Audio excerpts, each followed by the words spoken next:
नमस्कार। मेरे समाज के भाई बहनों और वरिष्ठ नागरिकों और बच्चों सबको सविनय मैं आमंत्रित कर रहा हूँ मेरे चैनल मेरा अनुभव मेरे सोच पर। इस चैनल के माध्यम से मैं कोशिश कर रहा हूँ कुछ अनुभवों को शेयर करूँ जो कुछ प्रेरणादायक हैं और कुछ सतर्कता भी बरताते हैं। अभी सवाल यह है कि हर इंसान के जीवन में तकलीफ़ें आती हैं, लेकिन मनुष्य तकलीफ़ें आने से घबरा जाता है। स्वयं श्री रामचंद्र जी 14 साल के वनवास में थे।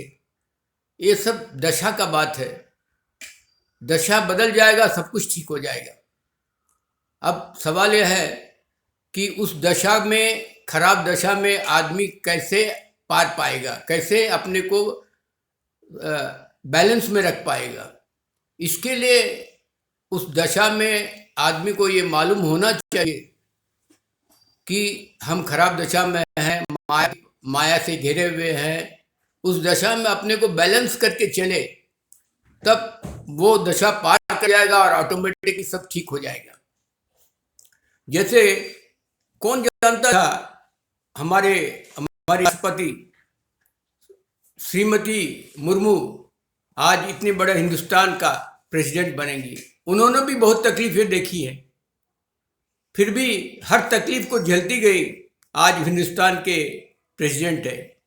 वैसे ही अब्दुल कलाम अपने आरंभिक दिनों में बहुत कष्ट झेले, लेकिन उन्होंने भी अपने चरित्र को बना के रखा, अपना संयम को बना के रखा, अपना डिसिप्लिन को बना के रखा, तब जाके अब्दुल कलाम इतना बड़ा प्रेसिडेंट बने।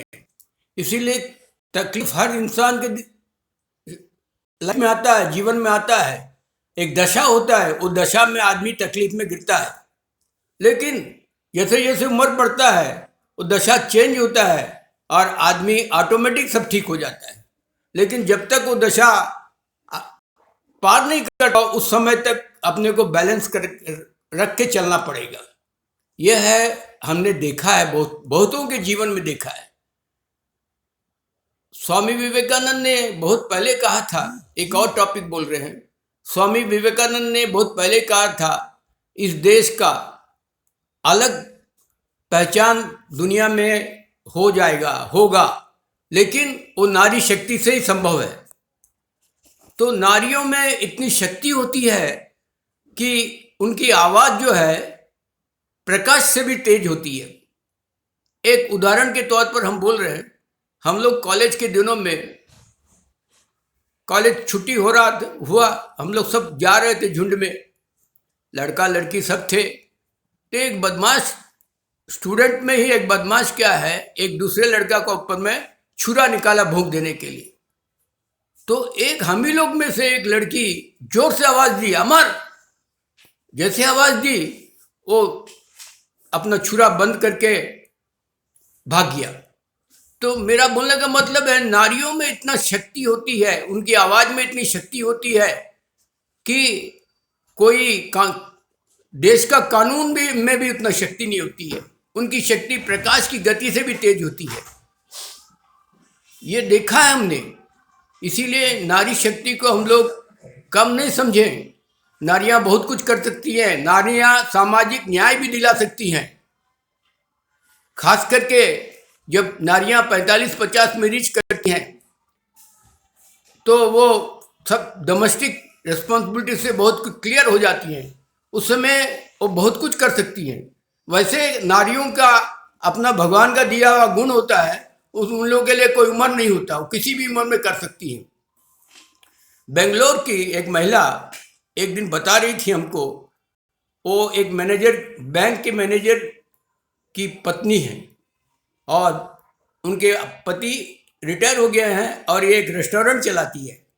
तो हम लोगों ने कुछ टिफिन उफिन लेने के लिए गए, पति पत्नी दोनों गए। तो उस महिला बता रही थी कि वो अपने गांव बेंगलोर गए, तो गांव में एक वृद्ध महिला से मुलाकात हुई। पूछी, माँ आप कैसे हैं?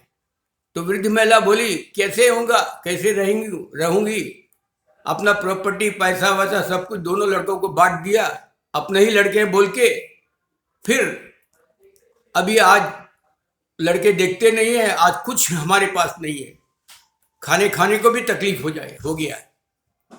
तो वो महिला जो बैंक मैनेजर की पत्नी थी, वो अपना कामकाज संभालते हुए इस वृद्ध महिला के द्वारा केस करवाई उसके बच्चों के ऊपर।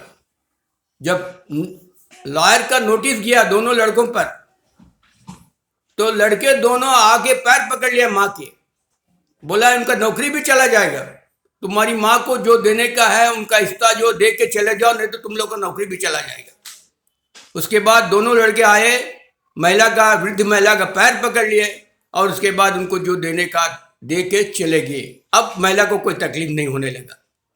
तो इसलिए बोल रहे हैं कि महिलाएं सामाजिक न्याय भी दिला सकती हैं, महिलाओं के पास हर शक्ति है, महिलाओं को हम लोग नजरअंदाज नहीं करें। जय गुरु, जय भारत।